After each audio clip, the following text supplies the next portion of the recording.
I live in a small town where everyone knows everyone else. My house is across from Mama Effe's. She is a kind woman, always smiling, though life hasn't been easy for her.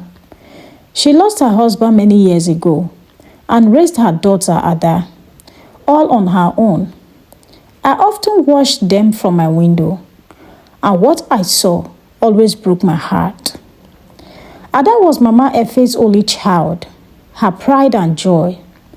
But Ada didn't see her mother the same way.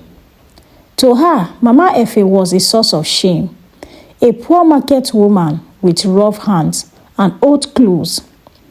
Ada hated everything about her mother, and she didn't hide. I remember one Saturday morning when Ada came home with some of her friends. They were all dressed in the latest fashions, watching and talking loudly. Mama Efe, as usual, greeted them warmly. "My daughter, welcome. Who are these fine young ladies?" she asked, smiling. Ada didn't even look at her. Instead, she rolled her eyes and said, "Just leave us alone, Mama. Go back inside." Her friends giggled, and one of them whispered something I couldn't hear. Ada laughed and said, "That's my mother. She's just embarrassing."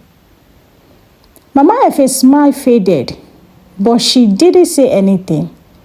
She simply nodded and went back inside.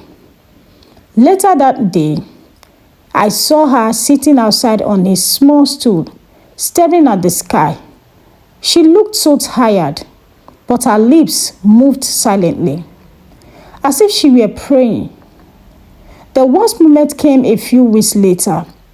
Mama Efe, ever caring mother, had prepared lunch for Ada and decided to take it to her school.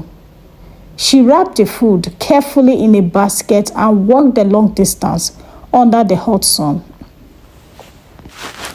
When she got to the school, Ada was with a group of her classmates.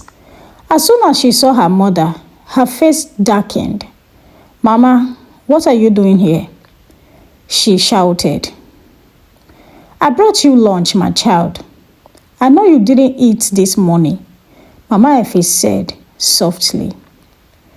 Ada snatched the basket and threw it on the ground. "I don't need your food. Stop coming to my school and embarrass me." Her classmates laughed loudly. Some pointed at Mama Efe, one's dressed and dusted feet,